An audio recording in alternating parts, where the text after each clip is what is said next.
Did Sydney Sweeney just accidentally revive one of the most controversial ad campaigns in fashion history? Or was it all a carefully calculated move to sell a pair of jeans by any means necessary? Because what started as a simple denim ad has turned into a viral internet firestorm, and not for the reasons American Eagle probably hoped. It features Sydney, blonde and glowing, whispering softly into the camera. Jeans are passed down from parents to offspring, then a close-up of her piercing blue eyes. And finally, the line that set the internet ablaze: "My jeans are blue." And just like that, Twitter, TikTok, Reddit, everyone exploded with accusations of eugenics, white supremacy, and sexualized propaganda. It's being called tone-deaf, dangerous, and deeply unsettling. And some people are saying this isn't just a bad ad, it's history repeating itself. Because Sydney's ad feels a little too close to another campaign from the 1980s. One that got banned, blacklisted, and nearly ended a model's career. So what's really going on here? How did a single sentence spark a massive debate over race, sexuality, and corporate power? This is the bizarre, uncomfortable story behind Sydney Sweeney's "My jeans are blue" controversy. And trust me, by the end of this video, you won't look at marketing the same way again. It was supposed to be just another trendy back-to-school campaign. American Eagle drops a new denim ad, starring one of Hollywood's most in-demand young actresses, Sydney Sweeney. Cute, right? Except, no one expected it to unravel this fast. In the ad, Sydney's standing alone in a soft, dreamy setting. Her voice is calm, almost too calm. She starts talking about genes, not genes, but G-E-N-E-S. You know, like biology class. She says things like, genes are passed down from parents to offspring, often determining traits like hair color, personality, and even eye color. Then the camera slowly zooms in on her face. Her hair, bright blonde. Her eyes, electric blue. And then she drops the punchline: "My jeans are blue." Now obviously, the entire bit was meant to be a clever pun. A play on words. A wink to the idea of genes and genes being connected. But the internet wasn't laughing. Within hours of the ad's release, social media lit up with outrage. People weren't just confused, they were disturbed. Comments poured in calling the ad weirdly sexual, unoriginal, and downright disturbing.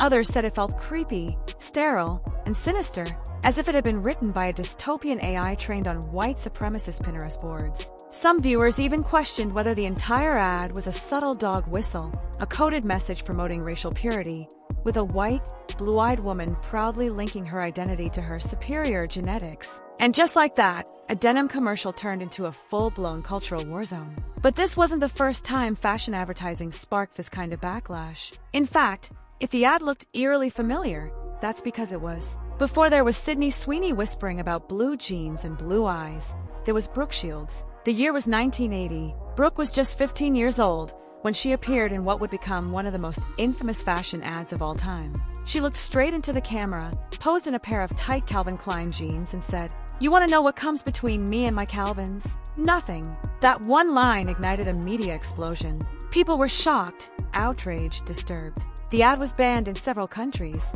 Critics called it exploitative.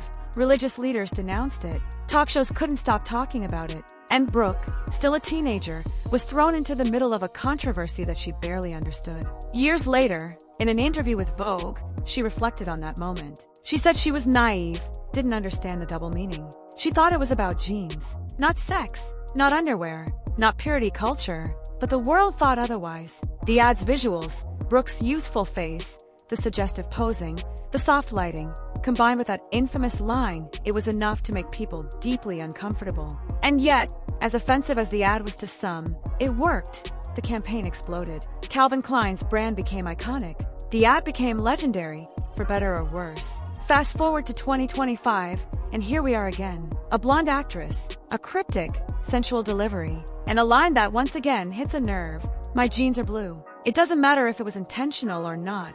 People immediately started drawing the comparison. The pacing, the tone, the visuals, it all felt like a modern remake of the Brooke Shields ad. Only this time, the controversy wasn't just about adult appeal. It was about something much darker. Because unlike in the 80s, we're now living in an era hyper-aware of coded language, racial symbolism, and the messages brands push, whether they admit it or not. So that raises a serious question. If this ad triggered such a specific cultural memory, how did it ever make it out the door? Simple. It didn't happen by accident. Here's the thing that most people outside the industry don't realize. Ads like this don't just happen. When you see Sydney Sweeney on camera, gently whispering lines about jeans and eye color, that's not improv. That's not a fluke.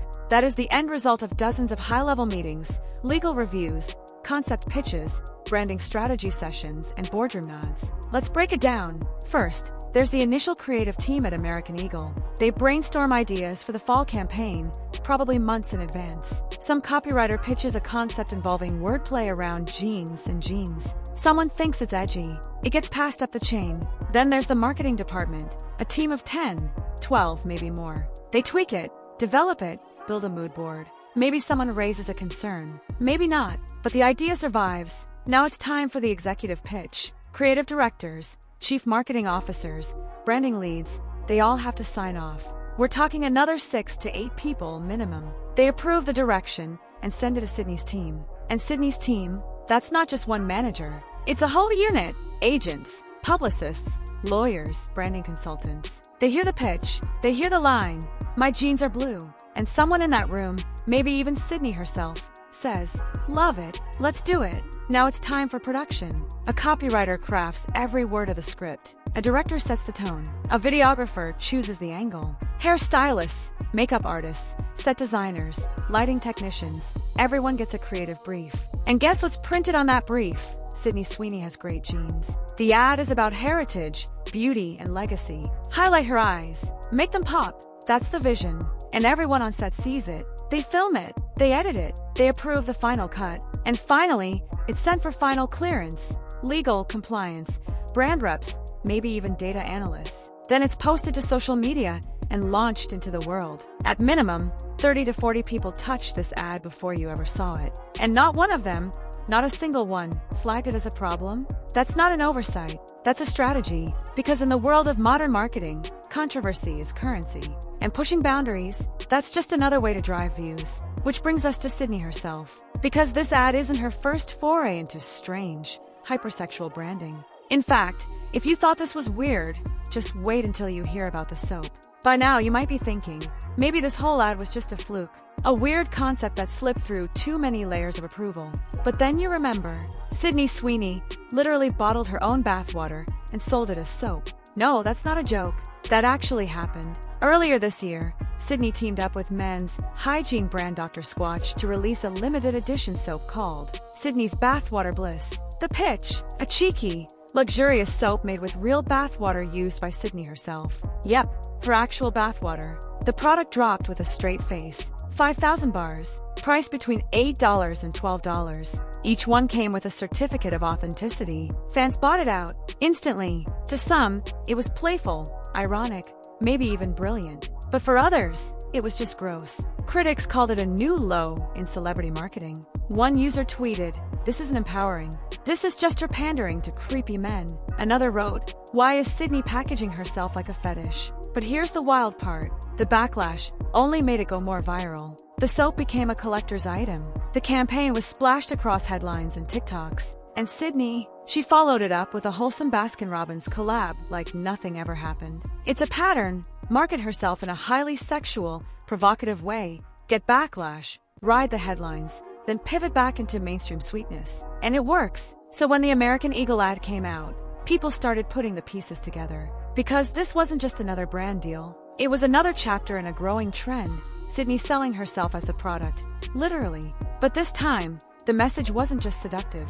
It was something else entirely. Something coded. Because when Sydney talks about jeans, and the camera zooms in on her glowing blue eyes, people didn't just see beauty, they saw a dog whistle. There's marketing, there's edgy branding, and then there's a blonde-haired, blue-eyed woman staring dead into the camera and saying, "My jeans are blue." On the surface, it sounds innocent, clever even. A double entendre connecting fashion to family heritage. But once you break it down, things get chilling. Because right before that line, Sydney calmly explains, jeans are passed down from parents to offspring, often determining traits like hair color, personality, and even eye color. Then the camera pans up slowly, her icy blue eyes sparkle, and she whispers, "My jeans are blue." That's when the internet snapped. To many, this wasn't just cringe or tone deaf. It was coded, a wink to an old, toxic idea that the best traits, like blue eyes and blonde hair, are something to be preserved, protected, and revered. And in case you're wondering,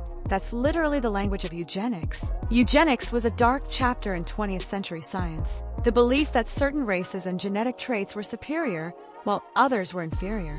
It was used to justify forced sterilizations, segregation, and yes, even genocide. So when Sydney, a white woman, says her genes are blue in a soft, seductive tone, after directly referencing inherited traits, it triggered an immediate and visceral reaction. TikToks blew up, tweets went viral, think pieces dropped fast. People weren't just offended, they were suspicious. Was this just a dumb pun that landed wrong? Or was it something more deliberate, a slick rebranding of an outdated, dangerous message? And the fact that this ad was so carefully produced, down to the lighting, the phrasing, the slow pan to her eyes, only made it harder to believe this was an accident. To some, it felt like a modern purity campaign, masked as denim chic. A reminder that in the wrong hands, beauty becomes a weapon. And whiteness, marketed again as the gold standard. But this wasn't just about race. For others, it felt like something deeper, something even more unsettling. Because when you zoom out and look at the entire campaign, the visuals, the language, the symbolism, it starts to feel like something else entirely. Propaganda. At first glance, it's just an ad. Denim, hair, skin, eyes. A big American brand trying to sell back-to-school jeans with a buzzy celebrity. But look closer, and the entire thing starts to feel like a scene from a government-issued film reel from the 1940s. Wide shots, symmetry, minimalist colors, a blonde, blue-eyed figure speaking softly about inherited traits. A brand called American Eagle. Let that name sink in for a second. It didn't take long for people online to point out how eerily familiar this all felt. The language, the visuals, the symbolic callbacks. Some called it fascist core. Others said it looked like a fashion campaign directed by Leni Riefenstahl, the filmmaker behind Nazi Germany's propaganda machine. One viral post said, "I can't believe I'm watching Sydney Sweeney in an American Eagle ad that looks like it was storyboarded by Mussolini." It sounds extreme until you actually compare the footage. The slow camera pans, the glowing eyes, the sterile tone, everything feels just a little too perfect, just a little too white. And here's the kicker. Propaganda doesn't usually scream. It whispers. It buries its message under soft music and soft lighting. It uses beauty as a weapon. It turns identity into ideology. And when Sydney Sweeney says, "Genes are passed down, my genes are blue," it's no longer just a play on words. It feels like a message dressed in fashion, but soaked in historical trauma. Because the truth is, we've seen this before. We've seen purity ideals hidden inside culture. We've seen how dangerous it is when whiteness becomes the default aesthetic. And we've seen how brands, consciously or not, lean into these visuals to sell more than just a product. They sell a fantasy, a world of perfect skin, perfect symmetry, perfect bloodlines. A world where the ideal customer just so happens to look like Sydney Sweeney. But even if the intention wasn't malicious, the effect still landed like a bomb. And what's even more frustrating, it might have been exactly what the brand wanted. Because in a digital economy, outrage is attention. And attention is money. And if that sounds too cynical, just wait. Because as controversial as this campaign was, it might have actually worked. Here's the uncomfortable truth no one wants to admit. Controversy sells. In 2025, getting people mad might be the most effective marketing strategy there is. And with Sydney Sweeney's "My Jeans Are Blue" ad, the formula played out perfectly. Think about it. The ad goes live. The internet loses its mind. Twitter threads, TikTok breakdowns, think pieces, podcast rants. It's everywhere within 24 hours. And even the most confused viewers, they're rewatching it, pausing it, zooming in on her eyes, talking about it. That's not failure. That's free advertising. And it's not the first time a campaign has thrived off the backlash. Let's rewind back to Brooke Shields again. Her Calvin Klein ad in the 1980s. It was banned in several markets. Religious groups were furious. Parents protested. But guess what? Sales exploded. The controversy didn't kill Calvin Klein. It cemented it as iconic. The brand leaned into the chaos, rode the media wave, and won. Fast forward to today, and American Eagle might be pulling from the exact same playbook. Even the Sydney Sweeney bathwater soap follows the same pattern. Do something outrageous. Watch the internet explode. Watch the product sell out. It's not about whether people like it. It's about whether people can stop talking about it. And in this case, even the backlash turned into brand power. Sydney's name was trending. American Eagle's campaign became part of the cultural conversation. Think about it. When's the last time you even thought about American Eagle before this? Now, people are analyzing their tone, their intent, their aesthetic, giving the brand more attention than it's had in years. And for all the screaming, the irony is, the campaign worked. The ad went viral. Sydney stayed in headlines. The product line, still getting clicks. So whether this was a colossal mistake or a brilliant stunt, the result is the same. Total domination of the discourse. But that raises a final, deeper question. Was it just about selling jeans? Or was this entire thing a glimpse into something more strategic, more calculated, and way more dangerous? By now, we've broken down the controversy, the history, the symbolism, and the strategy behind Sydney Sweeney's ad. But there's still one lingering question. What was this really about? Was it just a tone-deaf campaign that accidentally evoked some of the darkest imagery in advertising history? Was it a clever pun taken way too far? Or was it something else? A calculated effort to tap into a deep psychological current, the kind that grabs attention, triggers emotions, and refuses to let go. Because love it or hate it, one thing is clear: everyone was watching. And the more you look at it, the harder it is to believe that this was all just a quirky mistake. From the scripting to the visuals, from the controversial soap campaign to the choice of language, every piece fits too perfectly. It feels like a masterclass in modern virality. Wrap the messaging in nostalgia. Whisper something provocative. Watch the internet do the rest. But here's the real kicker. In 2025, the product doesn't even have to matter. It's not about the jeans. It's not even about Sydney. It's about attention. Attention is the new currency. And in a world oversaturated with content, the only way to win is to spark chaos. So maybe the "My jeans are blue" campaign wasn't a misstep. Maybe it wasn't even a dog whistle. Maybe it was a mirror, showing us exactly what we've become. A culture where everything, race, beauty, sex, outrage, is just one more way to sell a vibe. A story, a moment. Because if the ad taught us anything, it's this: controversy is no longer a side effect of marketing. It is the marketing.